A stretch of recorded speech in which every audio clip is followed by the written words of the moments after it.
Hello there, sword friends. Today I'm going to tell you about these two swords right here. These are a daisho set from the video game Ghost of Tsushima, and these are made by a company called JKOO or Sino Swords, which is going to be linked in the description down below. But before I get into the video, a couple quick disclaimers. One, these are graciously donated by sword friend Tom to review on the channel, so special tip of my hat, and thanks to him for giving me these swords to review. I should also note, though, that JKOO has sent me review samples in the past, so while these aren't review samples from JKOO, they have given them to me in the past, and that's the muddy waters of the review bias that might exist, so you know before I start the video. The other bit that you should note is that I do study Japanese swordsmanship. I've done so for a minute, but I'm not an expert, so keep that in mind as you hear my babbles and musings. The last bit you should know about these swords is that they're about $600, a little shy of that on the JKOO website, a little bit more than that if you factor in the shipping. I believe sword friend Tom paid just shy of $700 for the set of swords here. There's also different options that you can get. I'll talk about those, but not in great detail. They can be basically a little less expensive if you don't want only the katana, or you want the katana not made of folded steel, or you don't care about the polish as much. There's ways to reduce the cost. This is on the higher end offerings of what you can get from JKOO for the Ghost of Tsushima package, so to speak. Anyway, that is the gist of what you should know. The point of this video, incidentally, is to go over the bits and bobs, fits and features. I'll show you the build quality. I'll talk about each part. Then I'll do some Iaido with it. I'll practice with it, tell you how I think it moves. I'll cut with it a little bit, and then I'll wrap it up with my final thoughts. And the idea here is to help you decide if it's worth your hard-earned money or not. It's tough to find information about these things that's good and clear, and sometimes expectation doesn't meet, your expectations don't match reality. Hopefully this video bridges the gap a little bit and gives you some idea what to expect if you want to buy one of these swords. Or two of these swords, or all of the swords. All the swords are good. All right, anyway, on with the reviewing. So I'm going to start with the pommel, the end cap, the bit right here, and I'll try to interlay both. I'm kind of reviewing both of them at the same time, but effectively we have a pattern which I believe reasonably well matches what is in the video game. I could be wrong on that. I haven't played the video game, which is actually something I should have mentioned in the disclaimers, and probably a very important thing to note. I haven't played Ghost of Tsushima. I see screenshots. It's a video game that's right up my alley, but I haven't played it. I'm too cheap. Anyway, the point is that from what I've been able to find online, these match pretty well what I'm seeing in the video game, or at least are a reasonable facsimile. In terms of how well they fit, though, well, I think they fit pretty good, at least in the katana here. The kashira on the tanto, or the wakizashi down here, is a little more bunchy, but they fit pretty well. And also because this isn't like a particularly high volume casting or something that hasn't been reproduced a billion times, the details on the casting are actually quite crisp, and that's refreshing to see. So I actually really like the set of fittings that are on here. As I move up from the kashira to the handle, the grip on here, so this is done in white cotton. The other option is white leather, and the cotton I think is a better choice. The leather I think looks a little cheaper. It doesn't cost any more money insofar as I can tell.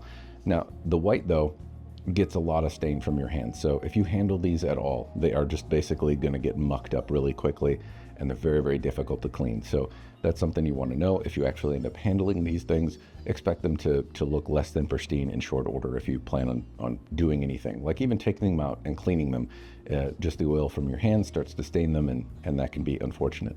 Now, other things that I talk about, the ito is sufficiently tight, actually surprisingly so, and the handle is actually very comfortable. The cotton ito here is just very gentle and easy on the hands. It's a very comfortable blade to hold.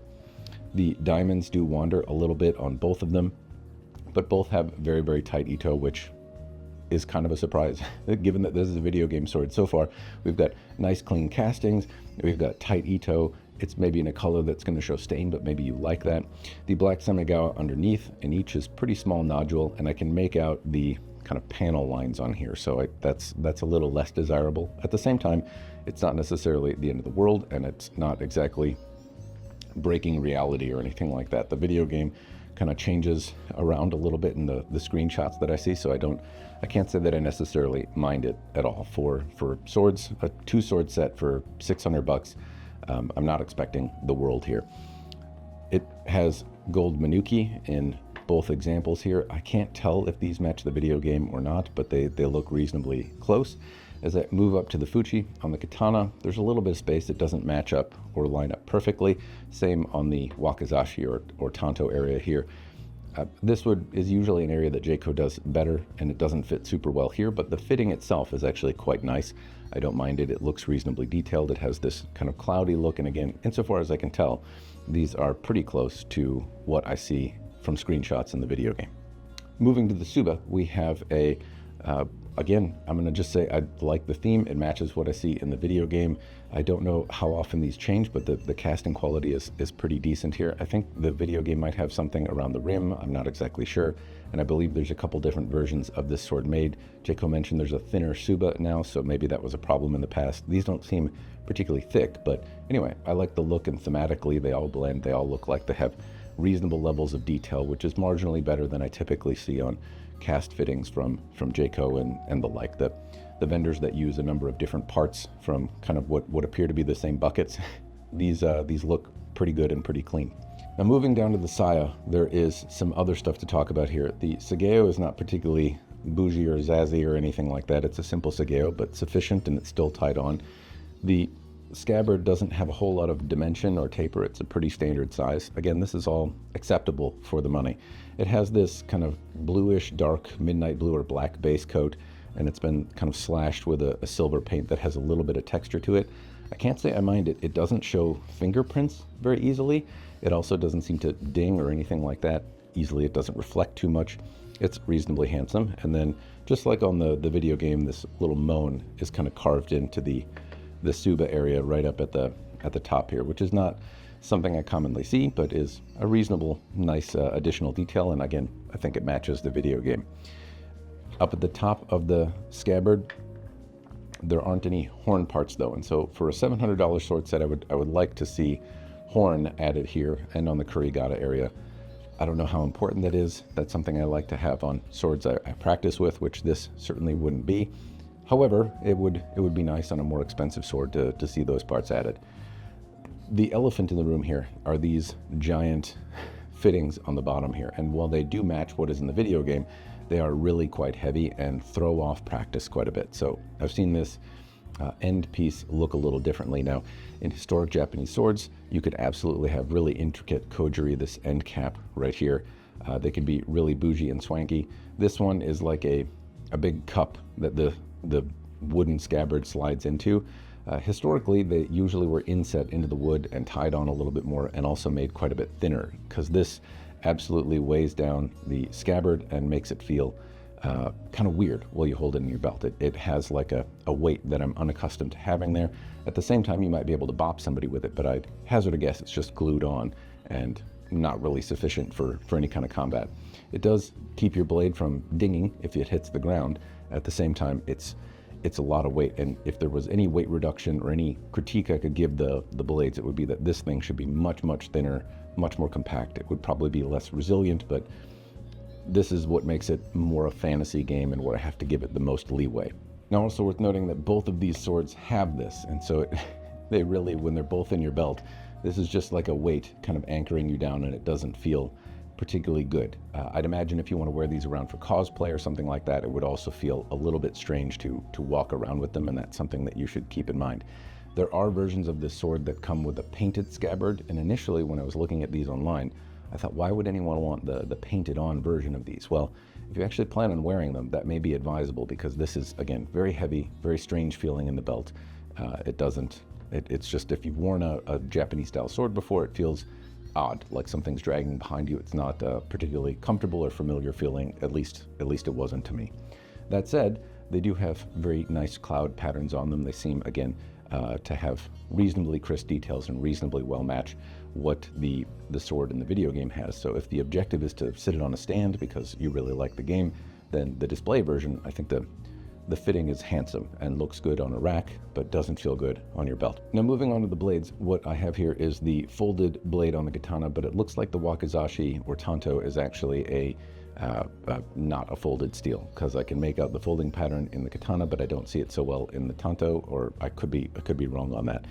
Both have very similar features, though. We have the moan kind of etched in, so it's not it's recessed a little bit like it's carved in, but it looks like it's laser or etched in some way. Either way, that is present on the sword. It has a bohi, which starts about an inch above the habaki, or just slightly above the moan. It is carved in, and it's terminated reasonably well at the base, but it kind of peters off at the top. In fairness, though, that is the way the video game looks. I prefer these to be terminated a little bit more crisply, but at the same time, the video game makes it look similar to this. The hamon pattern on the video game, the screenshots seem to change around ever so slightly, but this one obviously won't. It has a lovely hata in it. That's the wood grain pattern from the folded steel. I can make that out, and it's pleasant. It's got a Hayusa polish on it, so this stands out reasonably well in just about any light. And overall, it's a handsome looking sword. I don't have too many complaints. It is a habaki. I don't know how close this is to the one in the video game or not. That's a little tougher for me to tell, but the choice on here is a little different, a little swankier. The tanto, again, or wakizashi, is basically a mini version of the katana. It has all the same features, except this one doesn't appear to be folded. I don't know if that is an option. It's not. I saw the folded option or not folded option. I don't know if all the tanto come that way, but this particular one doesn't look folded to me. Maybe it is. There's some indication in there. Maybe the polish just doesn't bring it out particularly well, but it doesn't look folded in some other areas. Anyway, I digress. The point is, the katana is absolutely folded, and it's a very handsome sword. So there's a lot going on though. Bohi, very nice clean edges. It came very sharp. The polish on it is reasonably nice. You can make out the folding pattern.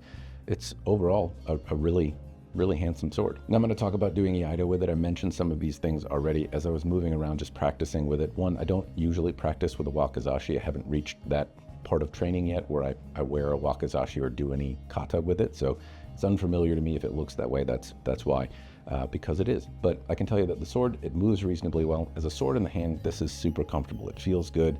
It's a little beefy in terms of weight, but nothing terribly off-putting or uncomfortable. It swishes well. It's actually a really nice practice tool, apart from the scabbard that feels like there's a weight at the end of it. It feels like there's a weird boat anchor on it. It's not particularly comfortable to use that. The wakizashi, as it rests in the belt, I think they look handsome, but it deploys and does all the normal things reasonably well. Things that I look for in terms of practice is, does it make a lot of raspy sounds as I sheath it? And no, it glides in reasonably well. I didn't find it bound too much. Overall, as like a practice tool, it was very, generally comfortable at the level that I would expect from any other JKOO sword. They do a pretty solid job there. The only complaint that I'd have would be this. That was the only thing that really stood out. The rest of it is overall fine and comfortable. I don't have any complaints. It wouldn't be my first choice as a practice sword, but if you want to practice with a sword from a video game, it's absolutely possible. This is the only concern, and like I said, if you want to practice more with this sword or walk around with it or do any kind of demonstrations with it, then I might recommend the one that doesn't have this fitting at the end, because it's a little weird. And as you're practicing with a razor blade, familiarity is important. Things that might move in a way that you don't expect them to are generally to be avoided, or at least practiced with a lot until you're very, very comfortable with what might happen. This made me just a little uncomfortable. The next bit to talk about is cutting, and it cut extremely well, surprisingly so. This is actually a joy to cut with. The edges are extremely sharp. It's a very well-made sword. It did all of the cutting things really well. I zipped through bottles. I had no problem, no complaints. It's a differentially hardened blade. It's not indestructible. If I try to bend it or break it, it absolutely will, and probably in short order. It's not meant to be a super durable, crazy sword. But at the same time, if you're trying to cut water bottles, pool noodles, green branches that are smaller, tatami mats, it would handle all of those targets quite well, and it actually cut exceedingly well. It had an excellent edge on it, and it was actually very, very fun to cut with, which is kind of a nuance and an interesting thing. If you want to go out there and cut with a video game sword, you can, and if you skip the scabbard and just go and whack stuff with it, it's really, really fun to cut with and will hold up reasonably well. I've tested a number of JKOO swords on the channel, and they all seem to be reasonably durable, well-made things. So don't expect this to chop through a tree. It's not going to do that. If you're doing abusive, silly things with it, it will break, it will chip, it will diminish. But if you're cutting water bottles, pool noodles, tatami mats, things that are kind of soft to medium targets, you're going to be fine. And the sword held up well and did a great job cutting those things. All right, sword friends, that is the extent of the useful information that I can give you. You've seen close-ups of the bits and bobs. You've heard my commentary on them, heard my commentary on using it, my concerns.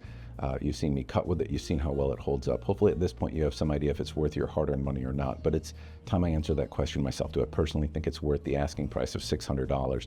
And in short, yes, I do. Now, I have to recognize I'm not the buyer for this. I haven't played Ghost of Tsushima. I'm not enamored with the sword, but were I a person that loved the media enough to go out and spend $600 on something that emulated a sword from the video game, I'd be pretty happy with this. I think it looks pretty close to what is in the screenshots for the video game, and it's also a pretty well-made sword. Now, it wouldn't be something that I'd want to go practice with. If you're looking for it to do double duty, this would not be my choice. I would choose a different set for practice. This would be kind of irritating, and for me it would be dangerous just given my discomfort with the scabbard and how it moved. However, if it's a display piece that you want to occasionally break out and cut water bottles with, it's fantastic. It's a well-made sword that benefits from the care and capability of the folks at JKOO, and it also looks pretty spot on for the thing in the video game. It's got some concessions, it's got some derpiness, it's got some fantasy elements, some artistic license, but it's also $600. It's not $1 million or anything like that. Conceivably, making this fitting in a way that would be less derpy could easily cost thousands of dollars by itself if you wanted to have somebody really competent in fittings making make just that fitting for the scabbard with the detail that you see in the video game. For $600 for a full package of swords that you can use that look pretty close, I think it's really fun, actually surprisingly so. I expected it to be kind of dumb in the handling, and it wasn't. The sword by itself is really fun. I just have some concerns with how it moves for me in terms of practice. But yes, I think it's a good sword. I think it's worth the money, and if you're liking the video game and you're not shy about spending $600, then this is worthy of your consideration, at least in my opinion. But anyway, that's all I got. I do want to give a special thanks again to Sword Friend Tom for sending these my way, or donating them to the channel, I should say. Also for JKOO for making cool stuff and still having them available despite the video game not necessarily being as popular as it once was. Anyway, that is all I got. Cheers, and thanks for watching.